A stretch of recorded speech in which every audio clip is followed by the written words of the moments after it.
So they're serving steak at this wedding. Two of my buddies, they're like, hey, are they just gonna throw that food away? They have these like 6-ounce fillets, and there's like, no joke, probably 50 of them. They put the 50 of them in a trash bag, and on the drive home, they're unwrapping filet mignon and eating it like it's a McDonald's snack wrap, steak in hand.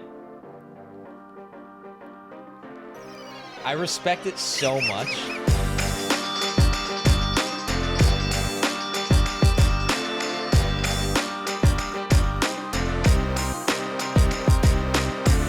Welcome to the opening bell of the NFL Stock Exchange podcast. Trevor Sikkema, Connor Rogers here with you guys on a Monday, but a different looking Monday. Normally, we're doing a little bit of what matters most here on this very day, but this is the first episode where we're switching it up.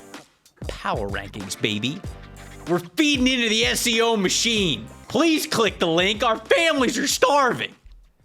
But we are. We're talking about power rankings here on the show. We figured that would be a more fun way to sort of just look at the league and give you guys a feel of what we think is going on in the NFL. So instead of doing what matters most from every game, we're naturally going to do a lot of talking points where we're going to hit on every single game that happened in week 3 in the NFL, but we're going to do so in a power ranking buy or sell way. So the way that this podcast and this episode is going to work is Connor and I are going to give you our 32 through 1 every single week. And every single week, we're going to take a look at what their current odds are when it comes to an over-under win total at the end of the season. And we're ultimately going to tell you whether they are a buy, sell, or hold, given what happened this past week and how we feel about them moving forward. Connor, I'm excited about this new format, my friend. How you doing, man? I'm good. I am too. I think that, you and I like to kind of mess with different formats and try to feed the audience best we can. We know what we're always going to do. We're always going to do summer scouting. We're always going to do stock up. We're always going to do mock drafts. But I think the code you and I have been trying to crack is, at least in the fall, is how do we talk about the NFL while staying true to our brand, right, but also still talking about the NFL, because that's what we love to do. You don't want to just graduate the players into the draft and be like, see you never. Like, that's just not fun for anyone. So what matters most is a lot of fun, and you still serve that purpose here. But I noticed a lot of the comments sometimes would be like, hey, you talked about, Cardinals, Panthers, but I didn't hear you say anything about the Panthers. And hopefully this is a way where you at least see them in a ranking here, and if there is some kind of movement with them, that we do get to talk about them. Right. So we're going to see how. I'm excited for this. It was fun making rankings. I hadn't made power rankings in a really, really long time. And as always, we can give rookie perspectives, long-term perspectives, whatever it may be. But I am really pumped for this. Yeah, no, I'm excited about this format as well. And obviously, guys, this isn't a 3-hour episode, even though we know that you guys out there would love for us to make 3-hour episodes. We just don't have the time on Mondays to do it. So we're not going to in-depthly hit on every single team. But I promise you, what I will do is I will make sure that I keep a note of the teams that we talk about each week. And if we haven't hit on a team in 2 weeks or something, I will make sure that at least one of us is highlighting them for the upcoming week to hit on them in a power ranking. Even if we think that they have been a hold and we don't really think that there's anything different, we can still talk about the expectations that we have for those teams, some of the rookies, and how those guys are playing. So we think this is a fun format. Not only is this a power ranking, who we think is the best team in the NFL type of a feel, but also we are adding that buy, sell, hold element to it. So again, like I said at the top, we're going to be doing that versus their current over-under win total. We'll take a look at their current win-loss record. We'll take a look at what their preseason over-under win-loss total was, and we'll just have a good conversation about where these teams are. Speaking of, some of those rookies and like, oh, we're never going to worry about them again. I don't know if you noticed this, but the official RB3, Cam Skattebo, with over 120 yards from scrimmage this past Sunday night against the Chiefs. I'm counting that as a scouting win, my friend. Cam Skattebo is a scouting win. Sealed, delivered. I am never checking this ever again. Doesn't matter what he does throughout the rest of his career. That's what scouting's all about. Dub. Cam Skattebo, officially better than Ashton Genty. I didn't go that far. Wait. It was a great career. No. You gotta remember how a scout's brain works. That's right. For Cam Skattebo, don't need to see any more. Validated. Was totally right. For Ashton Genty, too early. Hold on. Yeah. It's too early. We need more time. Bad environment. Bad run blocking. He's not playing enough passing downs. Oh boy. I mean, these are all true things. All right, you want to jump into it? Let's jump into it. I say we do. Here it is. Here it is. Power rankings, baby. We're going to go in increments of 8 because math. You want? Yeah, let's take us away here and start with the basement. And I think the nice thing is with the content structure of our show, obviously this gives us a chance to highlight the middle of the pack and the high-end teams. But our calendar, usually by October, we start Fix Your Franchise. So if you're sitting listening to the show and being like, I want to hear more about my crappy team, well, there's a higher chance that you're going to get an entire episode dedicated to your crappy team. So it's all about balance. Like, we want to serve as many fan bases as we can because, once again, this is a community, not just a show. Yeah, running the ball type of podcast topics that we have here. We got to stay balanced. All right, we'll go in increments of 8. You give me your 32 through 25, sort of like we do with prospect rankings. Like, you can give me a few notes on a couple of them. You can mention whether it's it's a hold for you. Sort of, I would like for you to mention as you go through these, like, just say what the current over under total is. Say if it's a sell or a hold, and then if it is a sell or a hold, give us maybe a sentence, and then we'll kind of dive into with the ones that you want to talk about a little bit deeper. So I have the Titans at 32. Yeah. And yes, they picked number 1 in the draft. Their over-under hasn't changed. It's still 5.5, even though they're 0-3, which means they've kind of lost 3 games that they were expected to lose. Mm-hmm. I think it's been the at-large script of the games that's disappointing right now. I have them as a hold because expectations were so low, but I do want to get back to the Titans after I read all these teams because I do have a take. I have the Titans as a highlighted team, so we'll take a little for bit. You, yeah, and then we'll have the combo. Yep. That's a good job of me not reading the full rundown. You would never know that I'm a television host. There's not one sign that you would think I host TV. Anything you put on that prompter, Rogers will not read. That is you. You're the anti-anchor man. Somebody asked me, it might have been my mother-in-law this weekend. Somebody asked me, they're like, do you use a prompter? And I was like, pretty much never. No. Almost never. It's kind of a change in TV structure. Like, most people went to, television school and they learned to read off a prompter. You're absolutely right, Trevor. You can give me prompter. There's about a 98% chance I'd be like, yeah, let's go off script. 31, New Orleans Saints. Okay. This, man, like, the saying, like, it can always get worse. The Saints win total before the year was 5.5. It's now 4.5. They're 0-3. They are a sell. Oh, so you're thinking they're less than 4.5 even. You're selling it. Yeah, I don't think this team gets to 5 wins. Yes. Yeah. That okay. Yeah. I don't even think Rattler's been an abomination like a lot of people thought he would be. I just think this team number one, the line's been worse than I expected. Mm-hmm. This is a team that just consistently refuses to blow it up, and it's almost like someone's in their face screaming at them to blow it up. That someone is me right now. Just trade useful pieces you have to get picks at the deadline if possible. I'm selling on the Saints. The Fix Your Franchise episode will be interesting when we get to the off-season exercise, or honestly, like even the mid-season exercise. Who do you trade off on this roster? Because they got a couple of young guys that are nice that you go, okay, well, hold on, we don't want to get carried away. Like, we don't want to.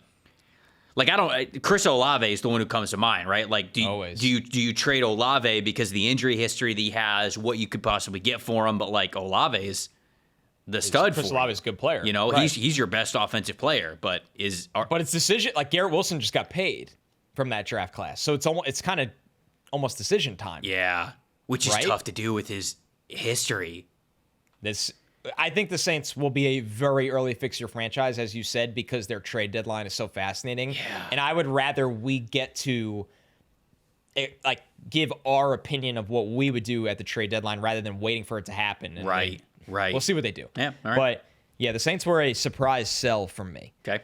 The Giants are at 30 for me, 5.5 win total, a hold. The Giants, it's gone almost exactly how you could expect. Should have won the Dallas game, but they didn't, which brings me to 29, which is the Jets. Like, the Jets absolutely should have won week 1. Every number tells you that they were the better team, and they gave it away. They got blown out in embarrassing fashion week 2. They played 3 really bad quarters against 60% of the Tampa Bay Buccaneers, and then probably should have won in the fourth quarter. But it just doesn't, like, you're 0-3. Like, you don't have a win. Yeah. So the Jets are 29 for me. I will talk about the Jets a little bit at length when we revisit this again. Yep. 28, the Miami Dolphins. This is one where this is some of the most movement we've seen. 7.5 was their preseason win total. It's now 5.5.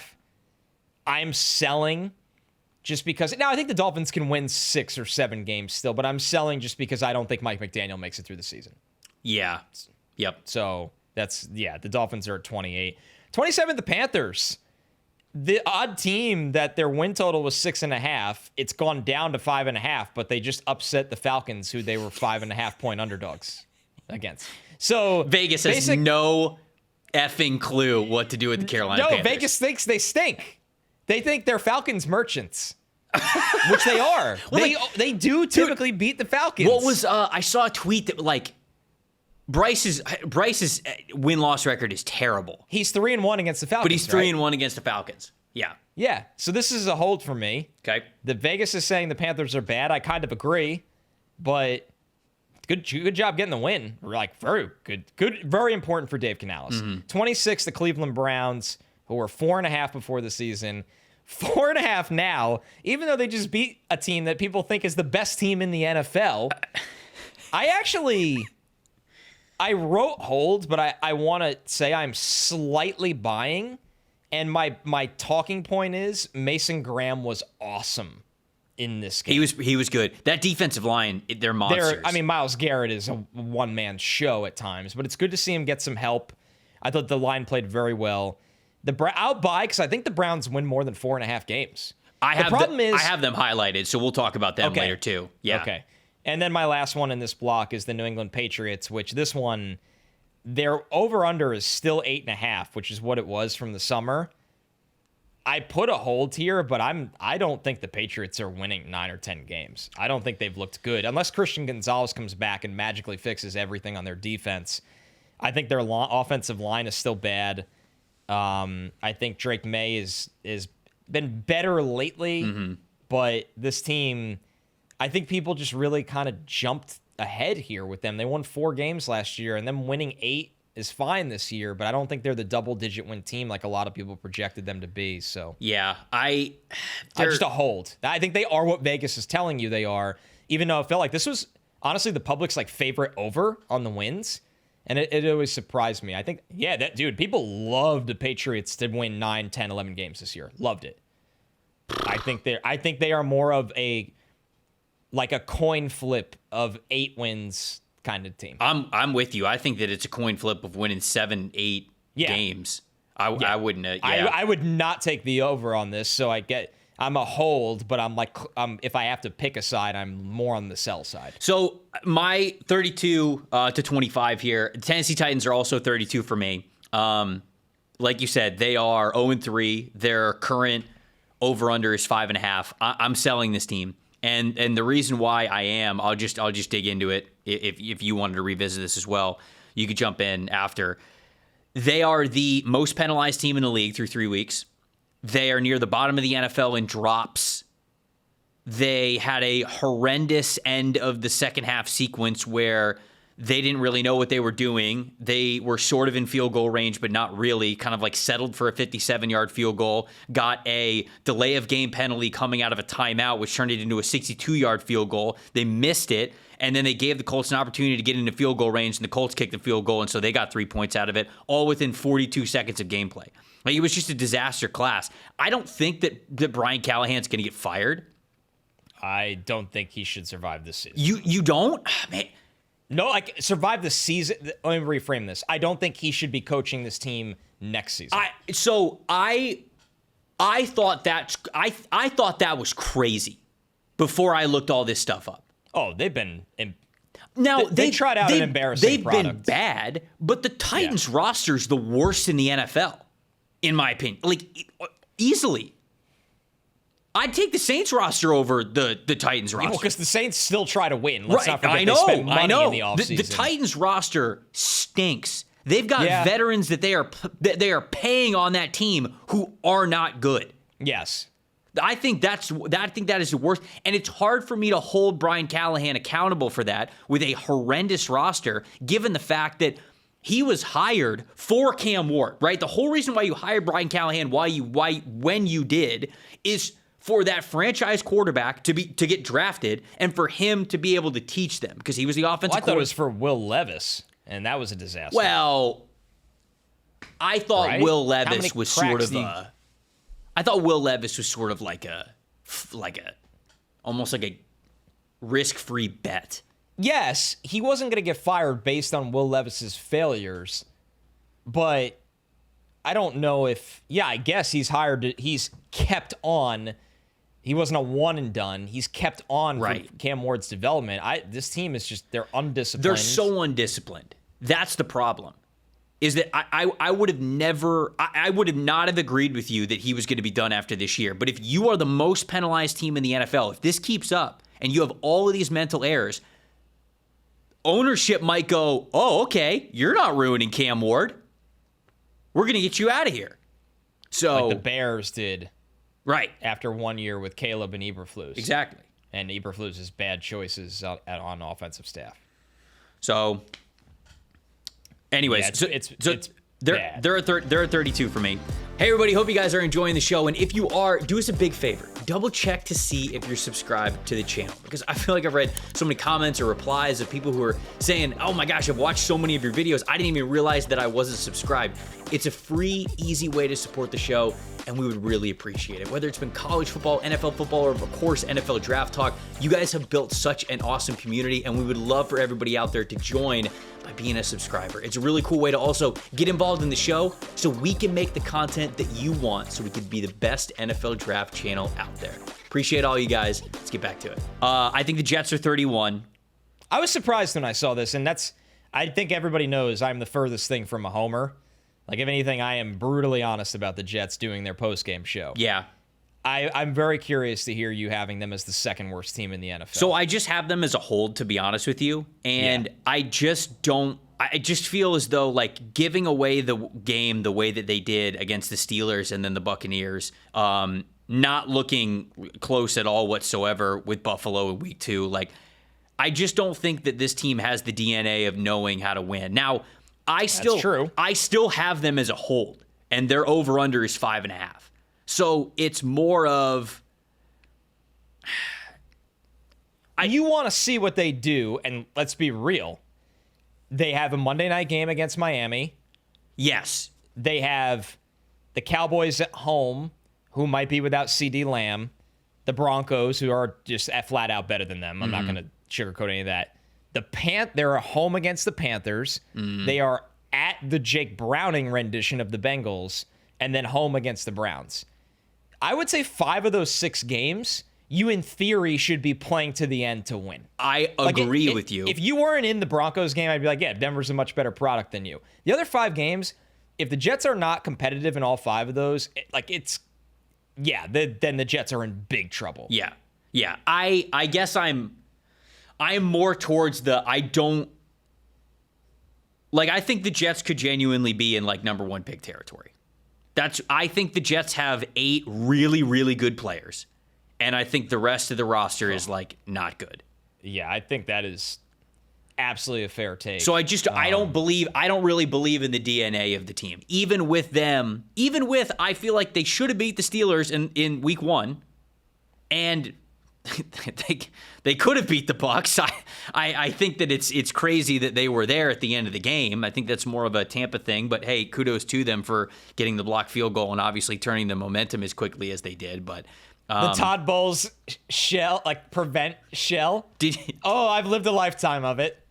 Hey, we're up 2 scores. Let's just let the offense do whatever the they want. Did you see? We'll get the cussing out of the way here on the podcast. Did you see what he said? I believe this is a real quote. No, I watched the video of it. Where they asked him? I think it's the funniest moment I've ever seen from Todd Where they Bowles. asked him what was going through your mind when they blocked the kick and returned it, and he said, "You've got to be shitting me." It was hilarious. To a reporter. It was at the presser. I love the caveat that he was like, "Just pardon my language," and then he said it. Todd is a very, very nice, level-headed man. He is. And that was very out of character. It was hilarious. I really enjoyed it. The Saints I have at number 30. They're a hold for me. Like you mentioned, Vegas has bumped their win total down from 5.5 to 4.5. Yeah, Vegas thinks they're the worst team in football. They do, yes. And I don't, clearly. But I think, obviously, they're close. I don't either, obviously. I thought the Titans are, but... Yeah. Dolphins, I have at 29. They went from 7.5 to 5.5, like you mentioned. They're 0-3. They're a sell for me. They're a massive sell, and it's because I don't believe in the vibes of this team. The offensive line's one of the worst offensive lines in the NFL. I don't know if you noticed this, but Keon Smith and Big Jonah are ranked 66th and 67th in the NFL in terms of guards through 3 weeks. Out of 67 guards. Oh, no. They are the 2 lowest graded guards in the NFL through 3 weeks. The offensive line is terrible. Tua is not making up for it. They can't get the ball to their playmakers. And you know what the worst part about it is, Connor?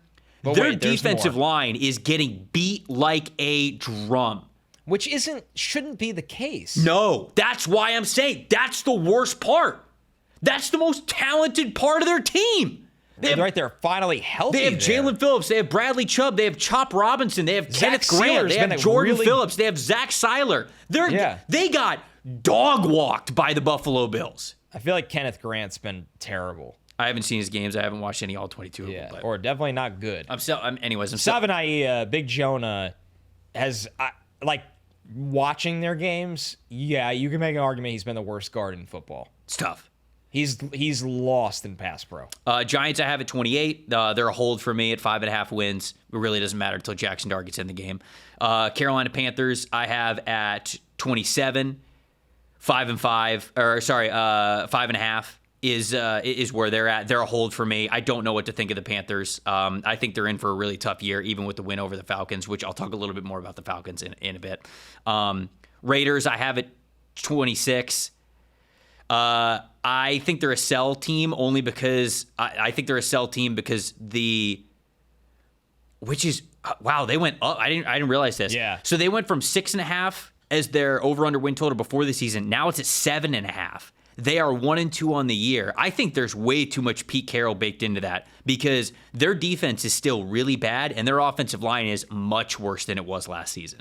So that's why I'm a seller there on the Raiders. And then 25, another team that I'm selling, down 2 whole wins in the over/under total to start the season. The Houston Texans were at 9.5. Now they're at 7.5. This Houston Texans team is tough. This offense is not good. Nick Caley's still trying to figure it out as an offensive play caller for them. C.J. Stroud looks unconfident and second guessing himself. They are 0-3 on the season. They have no run game. Their offensive line is bad. This team cannot score points right now outside of Nico Collins. So I think they're a sell team to me. Yeah, I mean, you're not going to get a harsh disagreement from me. I have them a little higher than you, but man, the Texans, the thing that's so infuriating with them is that the offensive line looked horrendous on paper going into the season, and then you kind of watch it crumple a lot of their offense right out of the gate. And CJ's making bad plays on his own, which is disappointing. If you want to just be like, hey, it was a sophomore slump. And like you said, Nick Caley does not look like the upgrade yet that they were hoping for. He is second guessing himself. He really is. Yeah. All right, before we get into our next 8, this PFF betting segment is brought to you by our friends over at DraftKings. We're recording this right before Monday Night Football, but we're not going to talk about Monday Night Football because this will be out like when Monday Night Football is going on. So instead, I'm going to take a look at Thursday Night Football. If you pull up the DraftKings Sportsbook app or just go to DraftKings or sportsbook.draftkings.com on the web, you can see the Seattle Seahawks are getting a 1.5 right now on the road against the Arizona Cardinals. Sure looks good to me. We're going to get to that later in our power rankings. Is it a trap line? Like, what's going on here? I do not know, man. I do not know. But that is a very interesting line, one that I am a fan of the Seahawks on. I would just say that. You can see that line and every other line over on the DraftKings Sportsbook app. Obviously, as we're talking about it here on the show, the lines are subject to change because we got until Thursday until the game gets kicked off. But the NFL season's rolling, folks. Every touchdown brings you close to a payout with DraftKings Sportsbook, an official sports betting partner of the NFL. Every game's another chance to cash in. Don't just watch the action. You can win with it. DraftKings Sportsbook delivers the unmatched intensity of the NFL right to your fingertips, from first touchdown scores to anytime touchdowns or the thrill of live in-game betting. Every snap is loaded with opportunity. New customers, This one's for you, okay? Bet just $5 and get $200 instantly in bonus bets, plus over $200 off on NFL Sunday Ticket from YouTube and YouTube TV. Season seeding up. Download the DraftKings Sportsbook app. Use the promo code PFF. That's promo code PFF to get $200 in bonus bets instantly when you place your first $5 bet, plus over $200 off on NFL Sunday Ticket from YouTube and YouTube TV in partnership with DraftKings. The crown is yours. If you've got a gambling problem, call 1-800-GAMBLER. In New York, call 877-8-HOPE-NY or just text HOPE-NY 467-369. In Connecticut, help is available for problems with gambling. Call 888-789-7777 or visit ccpg.org. Please play responsibly on behalf of Boot Hill Casino and Resort in Kansas. 21 plus age and eligibility varies by jurisdiction. Fees apply in Illinois, void in Ontario. Bonus bets expire in 7 days after issuance. See sportsbook.draftkings.com/promos. NFL Sunday Ticket offer for new subscribers only and auto renews until canceled. Digital games and commercial use excluded. Restrictions apply. Additional Sunday Ticket terms at youtube.com/go/NFL Sunday Ticket/terms. Limited time offer there. What is it, 24 through 17? That's math, right? There it is. There it is. There it is, folks. Who you got? Raiders at 24. Okay, so you're close. You're close to the Raiders with me. Yeah, it just feels like they just can't get it right in the secondary right now. And you're right. The offensive line has taken a step back, which is disappointing. I thought this team would really run the ball well with Ashton Genty. Well, that was the whole thing of like, hey, why you take him? Do you draft Membu? Right? When we had the draft conversations, it's, oh man, do you draft Membu? Who I thought they were going to take, by the way.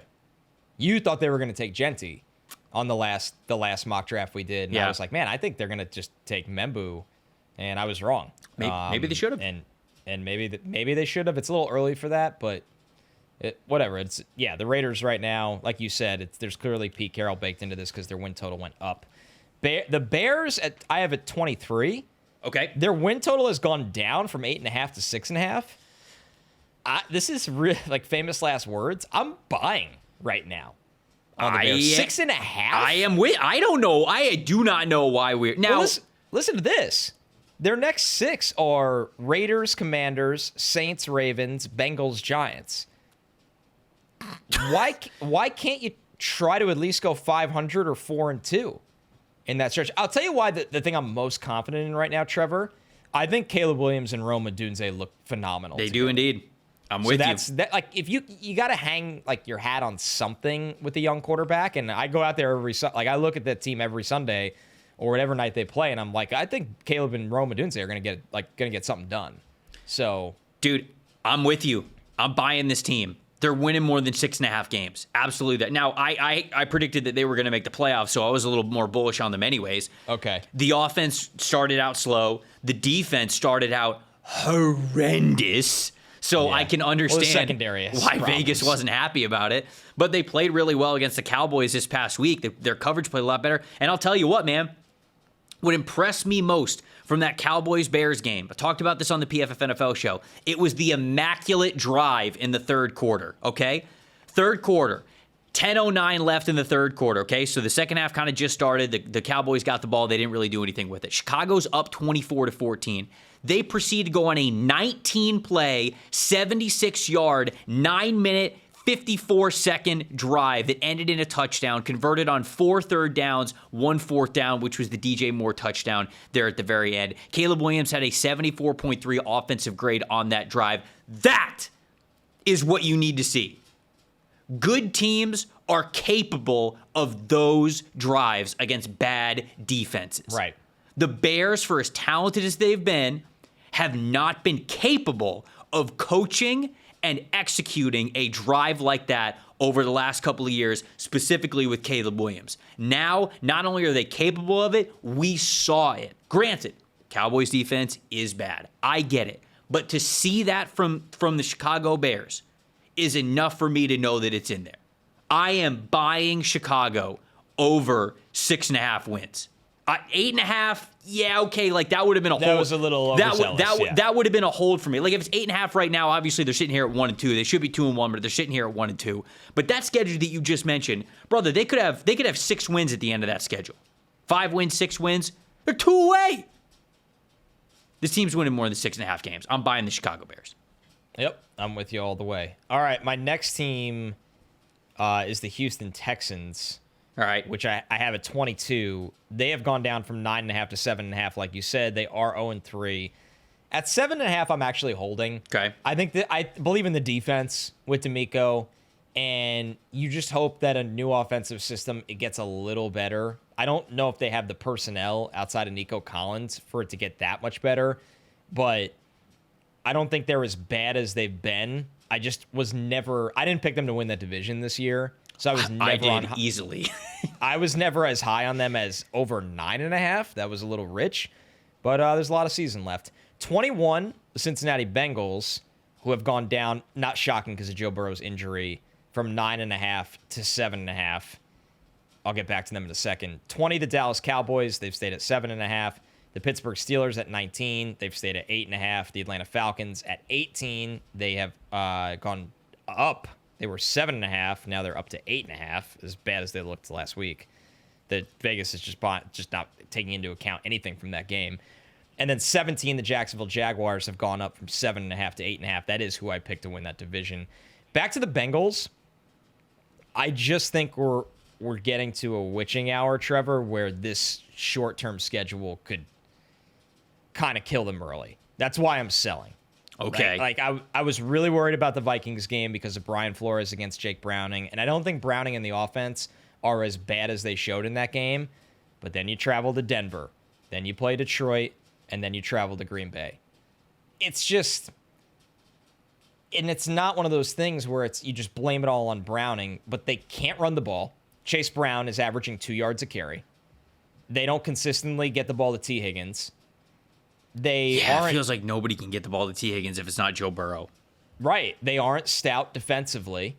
There's really just not a lot they are good at right now. You didn't even get to the worst part. Their O-line. No, I said they can't run the ball. Oh, okay. I didn't hear you say. I guess the line can't really do anything, but it starts with the fact that Chase Brown is averaging 2 yards a carry. So through 3 weeks. That's insane. Through 3 weeks, they have a 37.4 team run blocking grade. That's the second lowest team run blocking grade through the first 3 weeks of the season that PFF has ever recorded going back to 2006. They can't do it. He has 47 carries for 93 yards. When you are that egregiously bad at running the ball, and the schedule is only getting worse, and you're starting a backup quarterback, I'm sorry. It's awful, Bengals fans. I feel terrible about this Joe Burrow injury, but I'm selling at the 7.5, which is the Steelers. I am also selling. I am just not impressed with the wins right now. Now, I picked them to win 8 games this year. That's why I'm just staying to my prediction. They're at 8.5, so it's a minor sell. I kind of just agree with Vegas here. They didn't look good against Seattle. Like I said a million times, they should have lost against the Jets. Xavier Gibson just handing the ball away on a kick return, lost in the game. They beat the Patriots. It was very ugly. I think the Vikings and Browns are gonna tell me a lot about this team the next 2 games. Yep. I don't think the Browns are some gimme to them. And then my last one, I am holding on Jacksonville. Holding. Because like I said, I picked them to win the division. The passing offense has zero rhythm right now. I'm hoping it gets better in Liam Cohen's system for Trevor Lawrence. Brian Thomas Jr. has done nothing this year. Travis Hunter has really done nothing this year. But the defense is actually underrated. It is. And I think more touches to Bashaw Tutin will help this backfield as well. So I oddly have a little glass half full with Jacksonville because I just think the passing offense can't be this bad for this long. It's not easy, it looks like. After watching a lot of this offense over the last couple of weeks, trying to get into the film of why it's been so frustrating, being like, Trevor still has some really nice throws, but it's just nothing's easy in this offense right now outside of when running the ball kind of looks easy for them. But the passing game is tough. I mean, you got drops all over the place. Brian Thomas Jr., Parker Washington, like it's just I don't know how else to say it other than like nothing really looks easy. They don't really challenge. When you look at the offense and you have those 2 pieces at wide receiver, you would think they just challenge all 3 levels of the field. And they don't really do that with Trevor Lawrence right now. I think it's really hard with Brian Thomas Jr. being as inconsistent as he is. It's definitely after how great he was with Mac Jones for a stretch last year. Right. And you can read Liam Cohen's body language at all these pressers. They want more out of him. Yes. They like are openly saying they want more out of him, and that's going to be up to them to figure it out. Who's the Jags' new defensive coordinator? What's his name? I forgot his name. Anthony Campanelli. Campanelli, yes. Dude, shout out to him, though. I think this Jags defense is fantastic. Jordan Lewis was excellent this past week, and I was critical of that signing for them because I thought it was going to put Jerry and Jones in conflict, and I was like, you didn't really need that. Why are you spending the money there? Man, he looks fantastic. I love their front. Hines Allen and Trayvon Walker. Trayvon Walker had a rep this past week against, man, who was it? I think it was Ariante Ursery. Oh, not a good 3 weeks for Ariante Ursery. Absolutely cooked him. It's so impressive of a rep, but yeah, they're playing really well. Jags defense, for as much as everybody wants to talk about the Jags offense, Jags defense is making them a pretty good team. Okay, so 24 for me. Was that was 17 for you? They were 17, right? Yep. 24 for me is the Cleveland Browns. I'm buying, baby. I wish I had them higher. I really wish I could have them higher. I don't really know what to make of the offense still. I can't really have them higher quite yet. This team should be 2-1 easily. Their over-under win total is 4.5. I could not be a bigger buyer on the Cleveland Browns. And the reason why, this is the best defense in the NFL. This is the best defense in the NFL. They had an 85.9 run defense grade against the Green Bay Packers. Josh Jacobs had 30 yards on 16 carries. Derrick Henry was a shell of himself for what the expectations were the week before. The Cincinnati Bengals couldn't do a damn thing on the ground against them in week 1. They're number 1 in terms of team run defense grade at 90.3. Number 3 in terms of EPA per rush allowed. So, this team is so good.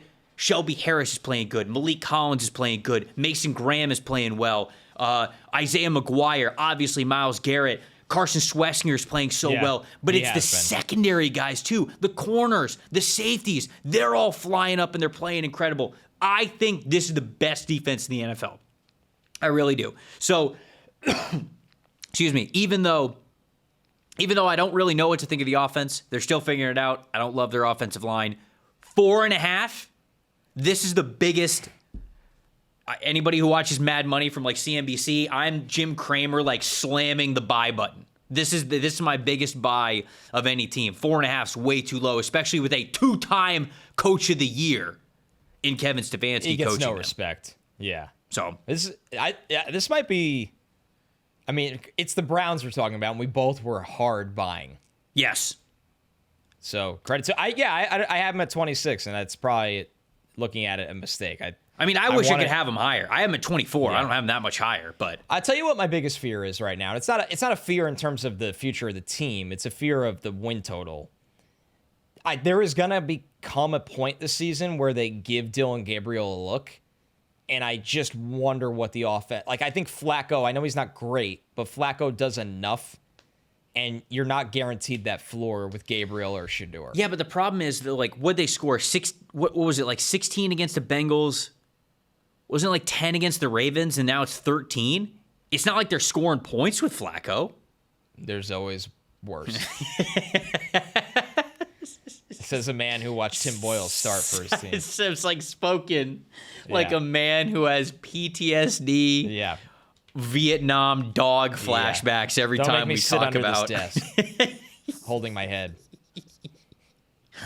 The Browns, though, I'm with you, man. The Quinshon Judkins and this defense are reasons to be extremely excited. I have the Chicago Bears at 23. The only reason why I have them as a buy as well. 6.5 is too low for this Bears team, like we just talked about. The reason why I don't have the Bears higher is because they were probably the worst coverage defense in the NFL through the first 2 weeks. So we've got to see them be not that for a little bit before I raise them a little bit higher on the overall power rankings.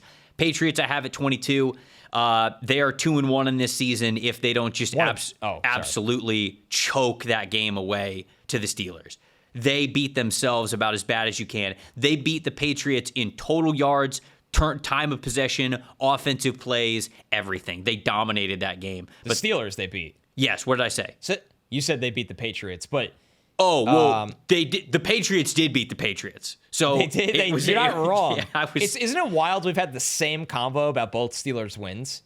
Yes. The same combo. With Yes. combo was, how the hell did the Jets give this game to the Steelers? How the hell did the Patriots give this game to the Steelers? Happen again. I mean, to be fair, that's kind of what they do with Mike Tomlin. But my point is, I'm not buying into it anymore. No, I'm really not. So the Patriots, I have them as a hold here at 8.5. I kind of want to have them as a sell now that they're 1-2, but I'll stick with hold, and I'll give it another week. We'll see. Well, because the Raiders do not look good now. What's the Raiders? What are you talking about with the Raiders? Patriots lost to the Raiders week 1, and now you look at right. And now you look at the Raiders, and you're like, I don't really like the look of this. Yeah. Well, the Patriots are going to win 9 games, even though they lost to the Raiders. Yeah, they weren't ready for that one. They were not ready to play coverage without Christian Gonzalez. They miss him a lot. I Yeah. cannot say it enough. He's that special of a cover talent. Yep. But, like, how often can you play we need this guy back, we need this guy back? This is just the time of year where everybody's figuring it out. I think Will Campbell's playing pretty well. Last time I checked the grades. He was better week 2. Oh, did he struggle this past week? He was almost a shutout week 2. He did give up a couple quarterback hits week 3. I mean, and it was against... no, he stinks. Yeah, that's it. That's it. Over. That's it.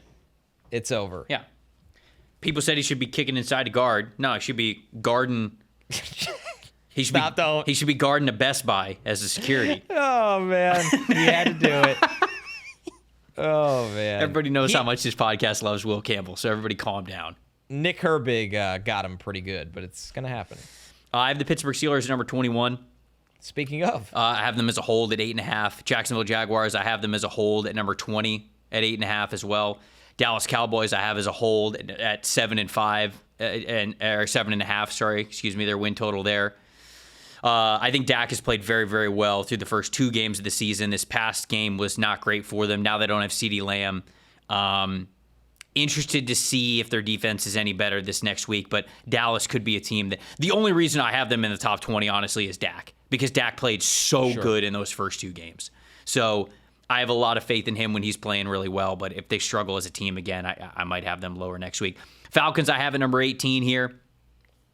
I have them as a hold at 8.5, or sorry, yeah, at 8.5 as their win total. You already brought up the Falcons, right? Yeah. Okay. Just that, like, this was as ugly gets this week, from a lot of reasons. But Penix didn't play well. The defense didn't play well. So Dalton Wasserman pointed this out to me. They're tipping their pitches right now. And I thought this was a phenomenal find by him. And you see more of this on the PFF NFL show. When they go under center, Connor, they run the ball 92.3% of the time. Most in the NFL. Were the Panthers selling out to it? I was watching the Panthers from a different lens. Like, I was watching some of their coverage stuff. So I didn't focus on that specifically, but now I'm going to go back to watch it. Me too. When they are in the shotgun, they pass the ball 93% of the time. Highest in the NFL. I mean, you can't do that. If they're under center, they're running. If they're in the shotgun, they're passing. That's it. You're completely telling the defense exactly what you're doing 3 weeks into the season. So they're a little too predictable. And I just want to say this too. After a really great week from their rookies, Xavier Watts, Billy Bowman, Jalen Walker, James Pierce Jr., they had an incredible week 2. The only one of them that graded above a 60 this past week against the Panthers was Jalen Walker. And so I'm saying that to emphasize, like, these guys are rookies. Like, even though that's how it goes. They played really well in week 2. I've been saying this about the Falcons the whole offseason. You're going to have games where the rookies play really well, and you're going to think that this team's going to compete with the Bucs for the top of the division. And then you're going to have the games where the rookies don't play well, and they're going to lose to somebody they shouldn't lose to.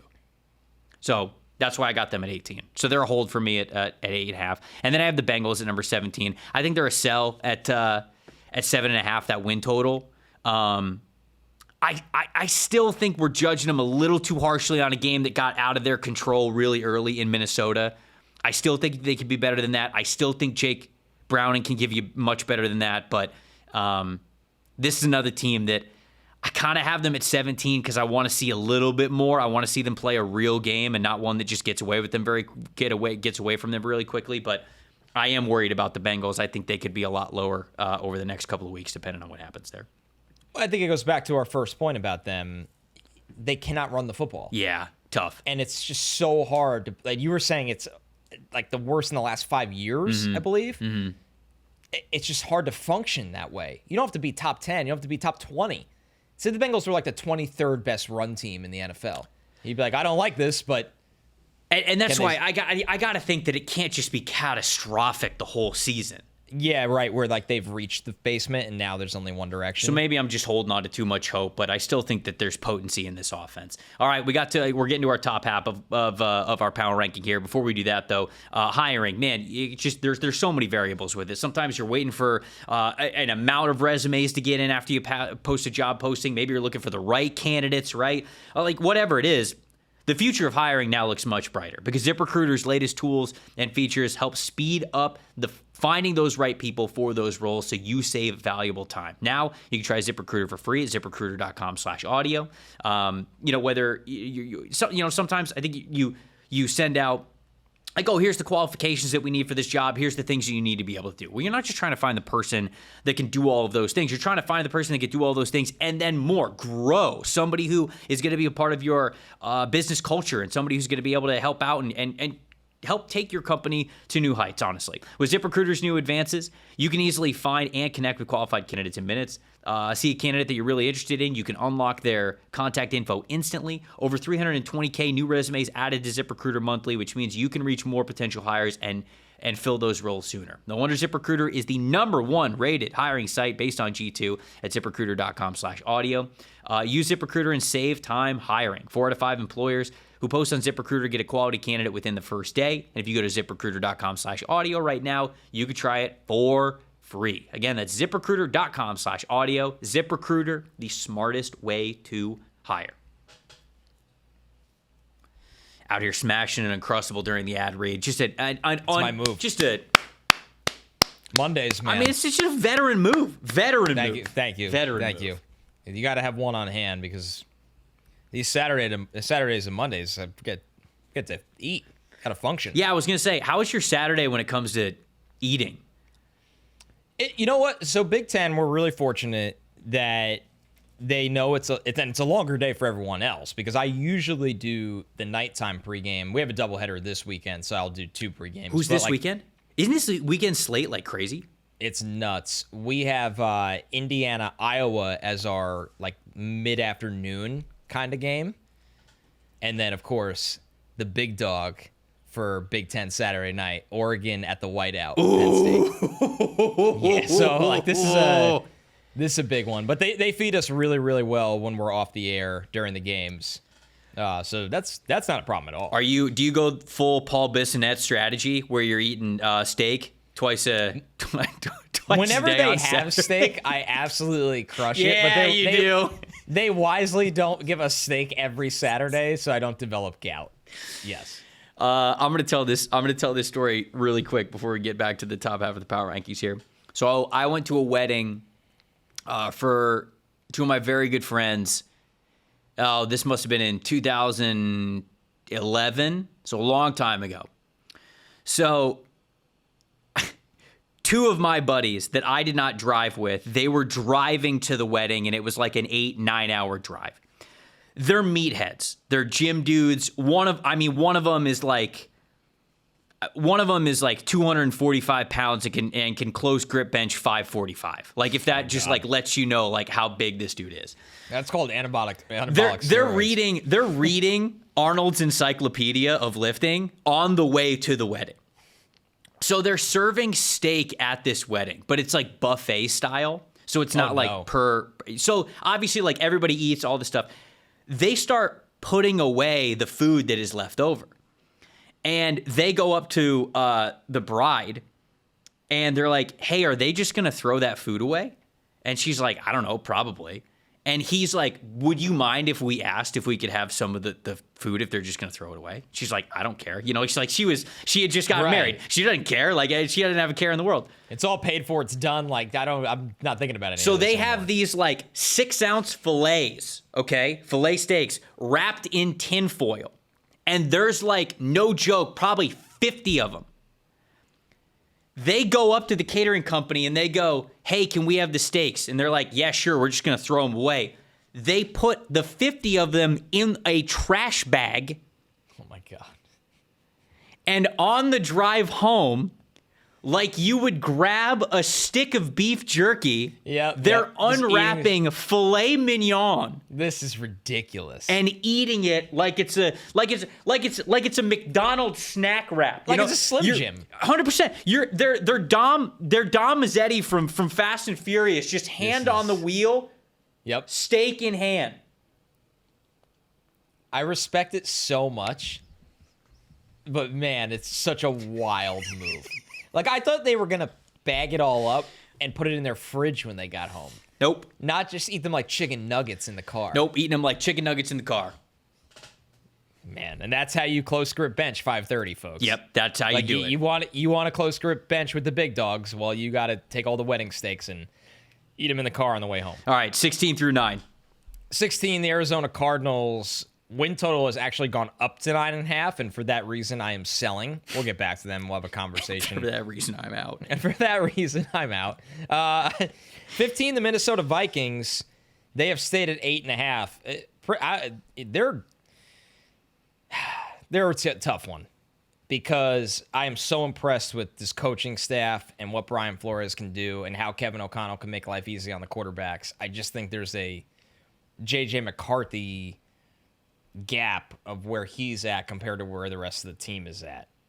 Commanders are at 14 for me. They have stayed at 9.5. They're a no-brainer hold. I think that's exactly who they are. Same with the Seahawks, who are at 8.5. They are 13 for me. They're a hold. 12 is the Broncos, who are at 9.5 for me. They are a hold, despite starting out 1-2. Yep. I think the Broncos will be fine. 11, San Francisco 49ers, who are at 10.5, and I am holding on, but I don't love it now that Nick Bosa's torn his ACL. Jawan Jennings missed this week.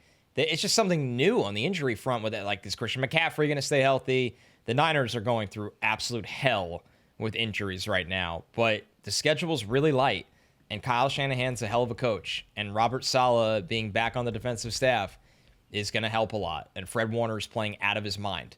So I'm going to keep the faith that the Niners can survive these injuries. I'm holding. The Kansas City Chiefs have gone down from 11.5 to 9.5. And for that reason, I'm buying.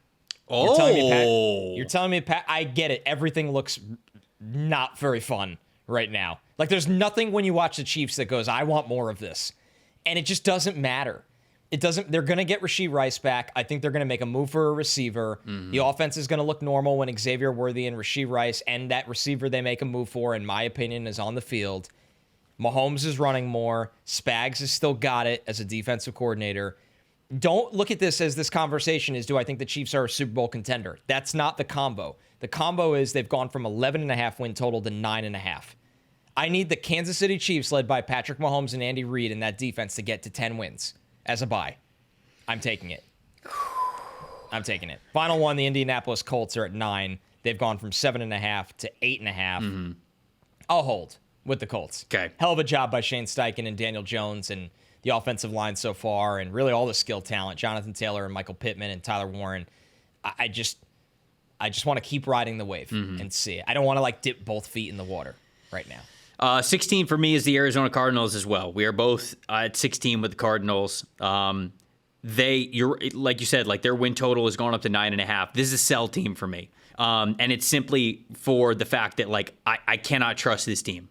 I don't know what I'm getting week in and week out. They have the capability of playing up with any opponent, and they unfortunately have the capability of playing down to any opponent. They had one drive in the second half of this game that was over 1 minute and 39 seconds in the second half. The Cardinals won the turnover. They won the turnover battle. They won the time of possession battle. They won the penalty battle. They still lost this game. And not only that, their yards per attempt average was 4.5. They are one of the least explosive offenses in the NFL. They have one of the lowest graded receiving grades in the NFL. Now they just lost James Conner. They don't have a high impact run blocking game. Kyler Murray just doesn't want to push the ball down the field to any of these receivers right now. The defense is good. I think they have a really good defense. And because of that, I think that they could be in a lot of games this season. I just do not trust this team. They are a sell for me at 9.5. And until I feel like I can trust them, I can't have this team in what is an extremely tight division. I mean, the Seahawks, the Rams, the 49ers, like, these are good football teams. I can't see it. So I'm selling them at 16 wins. Minnesota. They got a Marvin Harrison Jr. Was that him in that uniform dropping the passes? I feel awful for him seeing him in the post game. It's like he was bummed. He was bummed. You feel it's not fun to watch a guy go through that mentally. But Trevor, I can't even believe it's him in the uniform with those drops. I know. It's everybody in that receiver room, like outside of Trey McBride. We're having the same conversation we did last year. And you brought up James Conner. I think he's one of the true heart and souls of that team. Yeah. Trey Benson's going to be a good player, but I don't. There's no way to go around that. It's a brutal loss. Yeah, and just as like a silver lining, at least Trey Benson can give you explosive runs, which they need explosive anything on offense right now. Yeah. They just do not have an explosive offense. They don't have one that can be. They don't have an offense that's consistent or explosive. Neither of them.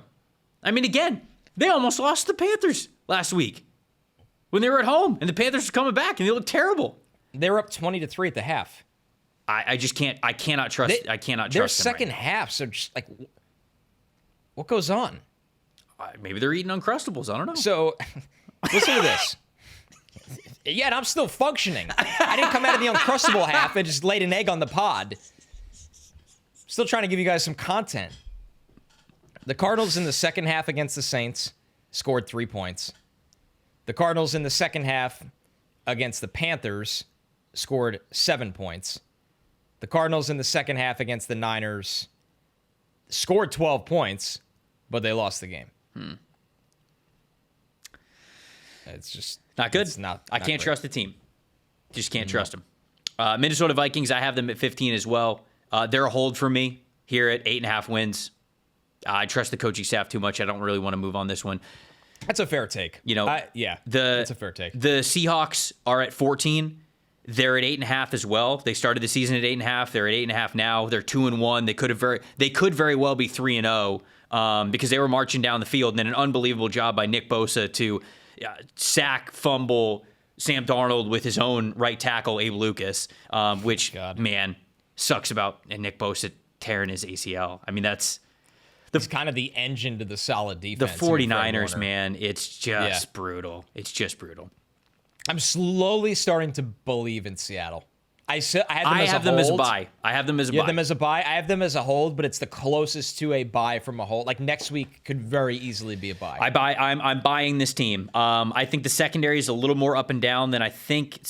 When Seahawks fans talk to me about their secondary, it feels like they have more faith in like Reek Woolen and Josh Jobe, and like those guys have the high plays, but they also like give up a good amount of yardage as well. So if their secondary becomes a little bit more locked down, man, I like the defensive line. I like where the offense is going. Sam Darnold's playing well in that system, but they're a buy for me because I had them winning the division before the year started. Now, okay, I have the Rams and the 49ers a little higher in the power ranking here in a second, but like I'm buying over 8.5 because I think they're capable of doing it, and I think that they're on a roll right now. So I'm buying where they're going. Commanders might have the best rushing attack in the NFL. They're a 9.5 right now, so I'm holding them at 9.5.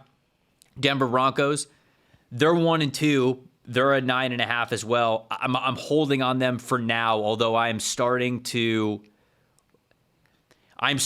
get nervous that Bo Nix won't stop missing open receivers. I don't know how else to say it. Like he is missing by so little every time that I keep telling myself like, gosh, he's so close, but he keeps doing it. And because of those things, they are 1-2 now on the season when they could be 3-0, and instead that they're 1-2. And I think him not executing and not being consistent, especially when throwing on the run, is a reason why. Plus, the defense not off to as hot of a start as I thought it'd be better. I thought it'd be better too. They have their coverage unit is actually struggling. So I feel like they're also letting up more on the ground than I thought they would. Yeah, defense just isn't as stout as I thought they were going to be. Like Amari and Hampton had a breakout game. Right.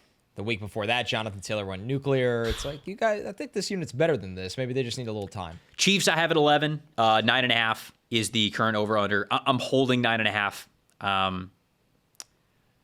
Very close to a sell for me, but it's still the Chiefs. I I still am worried about that team, but I'll hold them at 9.5. 11.5, I would have been selling. 10.5, I probably would have been selling. 9.5, I'll hold it there. San Francisco 49ers are a hold for me at 10.5. They're 3-0 so far in the season, but goodness gracious, the injuries are just mounting up for that team. So I'll hold on to them, but I don't know if they can hold on.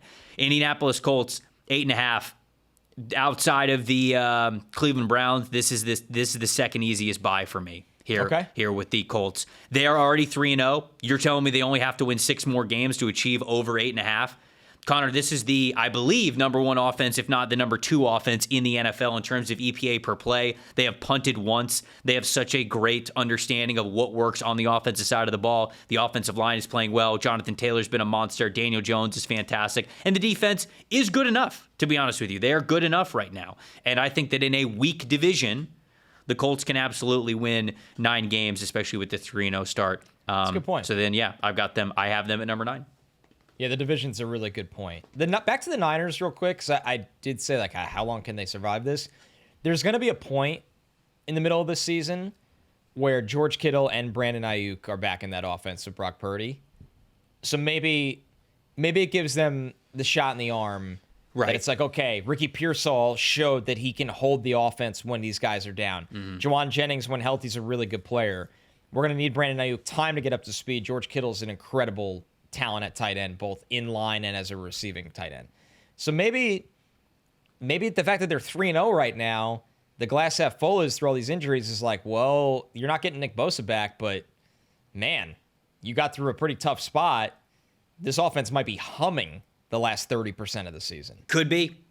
I'm out of respect for Kyle Shanahan and how good of a head coach he is, and how they are getting players back from injury, even with Nick Bosa being out for the year. And maybe the rookies will continue to improve, right? Michael Williams, CJ West, Alfred Collins, those guys. Big Al, still on the board somehow. Okay, hey, before we get to number 9, if you guys don't have a PFF Plus subscription, now's a great time to get one. NFLSE 25. Use that as the promo code, and you guys will get 3 free months of a PFF Plus subscription. All the numbers that we're talking about here on the show, and so much more that you want to look at. The fully unlocked mock draft simulator, letting you do as many mock drafts as you want every single day, up to 7 rounds. Obviously, with this being a draft pod, once that starts to blow up, obviously you will come back and you will get your maximum usage out of that subscription. So why not get 25% off? Subscribe.pff.com. NFLSE 25. That's the promo code to get 25% off. So go ahead and do that if you haven't yet. Connor, give me your 8 through 1 top 8 teams in your power rankings right now for the NFL. So top 8 teams, of course, since they are in my top 8, I'm not selling here because I don't think the movement's been drastic enough. 8 for me is your Tampa Bay Buccaneers. Hater. Who are 3-0. They started out 9.5 win total. They're now 10.5. The Bucs are playing with literally 60% of their team. And Mike Evans got hurt in this game with a hamstring injury. Yeah. So credit to the Bucs. It's credit to Baker Mayfield. When somebody asked me, they go, when Will McDonald blocked the kick, how hard were you celebrating wherever you were at work, like at SMY? And I was like, I was in the studio because when the clock strikes 0, we're on the air. So I need to be in the studio with a couple minutes left in the game, but always before the 2-minute warning. And while I was excited because it was a sick play, Will McDonald is probably my favorite player on the team, at least top 3. And I thought it was a cool moment. As soon as he got in the end zone, I looked at the clock and I said, there's no way they're winning. And it's a little bit, it's like not just the pessimistic Jet side of me. It's Baker Mayfield has done this every week. It's every single, he has 3 game-winning drives. He has done it every single week. Yep. And the Jets secondary just hasn't been good enough. So credit to the Bucs, no matter how many guys they're down. And they had like 25 holding penalties in the first drive with these XFL offensive linemen, and they still won the game. They controlled most of the game. Yep. So the Bucs are at 8 for me. Yep. They are a hold. Just man, like, can you stay a little healthier? Chris Godwin and Tristan Wirfs on the way. 7 Detroit Lions. They have gone down from 10.5 wins to 9.5 wins. Trevor, I am buying. Okay. And we're recording this before Monday Night Football, so even if they lose to the Ravens, I still feel the same way because I think the Ravens are awesome. Okay. I think people saw them get kind of smacked by Green Bay week 1 and were like, Detroit lost their coordinators. They stink. And I'm just not buying into that. I mean, then they put it on them in week 2 for the Bears. They clown the Bears. Yeah. They clown them. I think this is still a team with a good infrastructure, and no matter what happens to the Ravens, I'm still buying the Detroit Lions to get to 10 wins this year. It's 9.5. This actually is like a buy the dip for me. Number 6, the Los Angeles Rams. They've gone up from 9.5 to 10.5, so the inverse of the Lions, who went from 10.5 to 9.5. I'm buying the Rams as well. I understand that they gave away that game to the Eagles and they were in full control, but I think the Rams also showed how good they are. I think that, one, their play calling, they have a front that can attack. They have 2 running backs that are going right now. The addition of Devontae Adams has been a good one. I really like this Rams team. Number 5, the Los Angeles Chargers have gone up from 9.5 to 11.5. I'm holding here, but Trevor, to me, the Chargers are the story of the 2025 NFL season right now. It makes you wonder if Rashawn Slater didn't get hurt, what the ceiling of this team is. But I love the way they're passing the ball over expectation. Amarian Hampton got going not only in the run game, but in the pass game. He was really good in the pass game for them against Denver. Justin Herbert's playing the best football of his career right now. And Jim Harbaugh is one hell of a football coach. Yes, he is. He really is. You see him in the locker room after that game, and you're like, yep, I totally get it. This guy just lives it. He absolutely lives it. So the Chargers, I am a hold right now. For the Green Bay Packers, they've gone up from 10.5 to 11.5. Tough loss to the Browns, but I'm still holding. I still think this team's really good. It was a bad day for the offense. The interior offensive line was dreadful in this game. Yeah. That's going to happen to a lot of teams against the Browns. I think the Packers will clean it up a little bit, but overall, I still think the Packers are a top 5 team in the NFL. 3 of the Buffalo Bills, they have gone from 11.5 to 13.5, and I'm still buying. Wow. I'm still buying because the Bills division stinks. It stinks. Like, they should just sleepwalk through the division, even though Miami was competitive against them. They blew out the Jets. They had the miracle win against the Ravens. But now it's Saints, Patriots, Falcons, Panthers. They don't see it. They see the Chiefs the first week in November. This team's probably going to lose 3 games, man. Yeah. That would get Honestly, them over. That would get them over. They can lose to the Eagles at home. They could lose to the Chiefs and have one random stinker, and they're still over this number. Yeah. I'm still buying the Bills. I think the Bills are just going to kind of run through this season without much of a challenge anymore. Besides the Eagles, and the Chiefs will play them tough, but they're better than the Chiefs right now. It's not even close. Doesn't even look close. Not close. So the Bills, it's like, can you just get over this playoff hump, which all Bills fans are feeling. I'm not telling them anything they don't know. The only reason I have the Ravens over them is 2, which I know seems completely insane. And the Ravens are 11.5 before the season, 11.5 now. And no matter what happens on Monday Night Football, this is still a hold for me. Mm-hmm. I think this is basically a tie. Everything had to go right for that miracle comeback. And they won the game. The Bills get the credit. But the way the Ravens played for 3 quarters, to me, was more sustainable than what happened in the 4th quarter. And a lot of people are probably not going to like this take, having them over the Bills. But the structure of the Ravens team, notably the Bills' struggles on defense in that game, are why I still think the Ravens are the 2nd best team in the NFL. We'll see. And number 1, the Philadelphia Eagles, who are 11.5 before the season. They're 11.5 now. Yep. I am holding on this one as well, like I am with the Ravens, because they're 3-0. The thing I love about the Eagles, Trevor, this was finally the game where they had to get the passing offense going, and they got the passing offense going. I just think the Eagles are officially the fighter that comes out. They pace the fight in the first round. They see what you're going to throw, and then they play exactly whatever way they need to. That's why the Eagles are number 1 to me. Even if it was scary hours for a little bit against the Rams, who always play them really well. They almost beat them in the playoffs last year. The Eagles are officially we've been there, we know exactly what to do, and I think that's kind of the energy of the quarterback on the rest of the team. Highest floor of any team in the NFL, no question. There you go. No question. They have the highest floor. Now, the ceiling, that's why they're not my number 1 team, but I think that, yeah, I mean, you cannot play anything less than your best and beat the Philadelphia Eagles. I fully believe that statement. Number 8, I have the Detroit Lions. I think they're a hold at 9.5. Obviously, what happens against the Ravens will be a big deal on Monday Night Football, but just outside of that, I thought the Lions were going to be a team that was going to be a 9 or 10 win team anyways. So this is always sort of what I saw for the Lions, so they're a hold for me there. Number 7, I have the Los Angeles Chargers. They are a hold for me.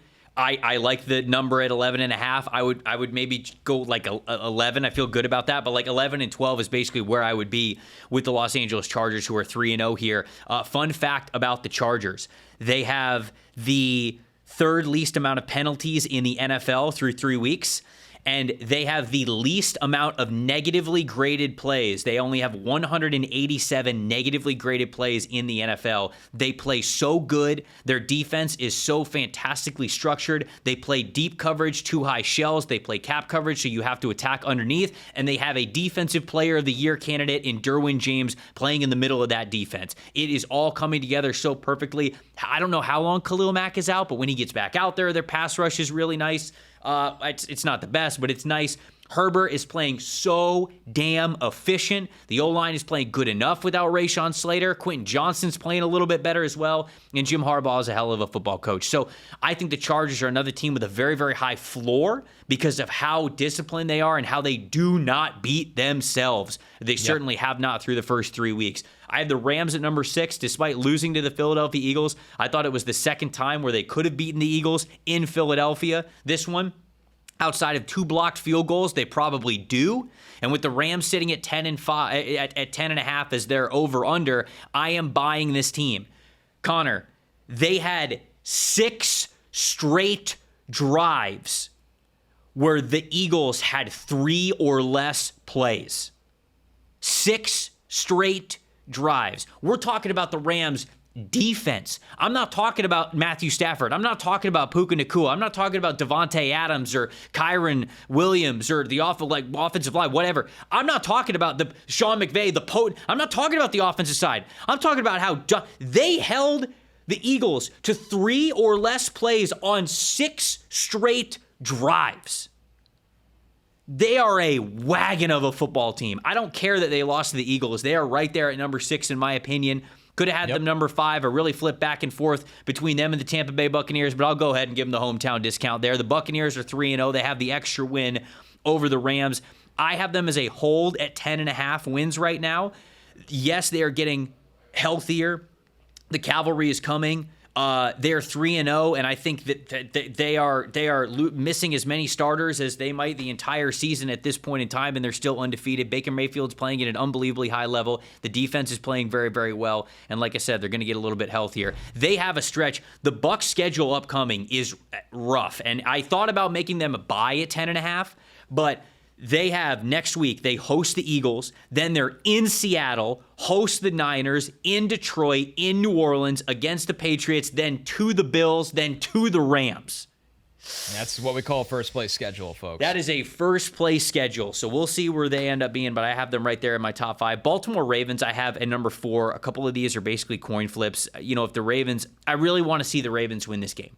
I want to see the Ravens win this game against the Detroit Lions. If they win, I could very well put them up a couple of spots. But for now, as we're recording this before Monday Night Football, I will call them a hold at 11.5 wins and the number 4 team right now. Philadelphia Eagles, I have them at number 3, a hold at 11.5. Like I mentioned, the highest floor of any team in the NFL, but I do get worried about their overall ceiling of this team when they go up against some of the best. I still have the Green Bay Packers at number 2. It might be sacrilegious after losing to the Cleveland Browns, but Cleveland, I think, is going to be one of the toughest places to play in the NFL this upcoming season. I mentioned how I think that they are the best defense in the NFL, so I think that losing and struggling against that defense, that is nothing to just go, oh, man, they stink. They're bad. They got all these problems. Now, I think they're a very volatile team. I think they're a very high variance team. That's probably the better phrase to use. Jordan Love still wants to be this big game hunter, throw off of his back foot, sometimes freestyle type of a passer, and I need him to be a little bit more structured. I need the offensive line to play a lot better than they did against Cleveland. But I still think that this Green Bay Packers team is immensely talented, and the ceiling is sky high for them. Number 1, I have the Buffalo Bills. You mentioned they're at 13.5 as an over-under win total. They could very well be a buy. They were a buy for you. I have them a hold at this number, but they are 3-0. They are a wagon. They have the offense to win a Super Bowl. It's just a matter of will the defense be there for them in the end when they get to the playoffs. So that is my number 1 team heading into week 4 right after week 3. Power rankings, folks. There it is. Let us know, what you want. Like, what you liked about this, what you want to see more of, everything. Yeah. Honestly, we will do a lot of rookie talk still on this as well. I know people like that from What Matters Most. Yeah. Well, I mean, we did plenty today, but it's, man. I enjoyed this. This was fun. I mean, I was just going to say, I haven't done just straight NFL content like this with you in a pretty long time in terms of the ranking format. I really enjoyed this format. I hope you guys did as well. Let us know. I think the Power Rankings is a lot of fun. It's a cool way to see where we think these teams stack up against one another in a weekly format. Obviously, we'll have, now that we have sort of set the tone here in this episode, we will have another column of like, hey, I think they're up 3 versus where I had them last week. I think they're up 7, down 7, whatever it is. So we'll add that into the mix as well. Like I said, if we didn't spend a ton of time on your team, I will make sure that there's a rotation to where we're talking about your team once every couple of weeks, but we would love to hear from you guys. YouTube.com/@NFL Stock Exchange is the best way to get your voice as an addict heard. If you want to hit us up on Twitter, @TamPayTrey, @Connor J. Rogers. You can follow the show @NFLSC Show on Instagram, on TikTok, on Twitter. Obviously, we're going to try to be posting all sorts of shorts as well that you guys can see to pump up those feeds and interact with those feeds as well. Big board episode, stock watch episode, we got coming on Wednesday. Probably one more stock watch. All right. Do another stock watch episode? I'll probably update my big board when the month is over. Okay. All right. So probably... It's like a OCD feeling. That's fair. That's fair. That's fair. We also got to have another mock draft that we got to do. I don't know if we're going to do that. It's crazy. We are actually literally due for a mock draft already. Yeah, we are. We are. We might do power rankings next... Oh, maybe we'll do the mock draft on Monday, and then we'll do power rankings on Wednesday. It's probably time for a mock draft Monday. Might be time for a mock draft Monday. But that could dive into... We'll see. We'll see when it's out. I have Monday Night Football, but we might be able to record it. Oh, you yeah, have Monday Night Football. We might be able to record it before. I forgot. We'll see. We'll see. Just do it during Monday Night Football. Just do it live on your actual show. Be like, Connor, what do you think about what's going on here with the Jets? Be like, hold on, I'm up real quick. I have to pick for the Titans. I got to pick for the Titans. Ruben Bain might be the #1 pick right now, guys. He really might. Leave me alone. He really might. We're going to dive into that and a lot more on the latest Stock Watch episode that we have on Monday or Wednesday. Excuse me. Once again, NFLSC 25. That's how you get a PFF Plus subscription. Make sure you guys do that. If you're not subscribed to the channel, we would love for you to be part of the family, part of the addicts, if you will. So smash subscribe on the channel. Subscribe. Love everybody who is already a subscriber and an addict. Appreciate everybody watching and listening to the NFL Stock Exchange Show. For Connor Rogers, I'm Trevor Sikkema saying, see you guys on Wednesday.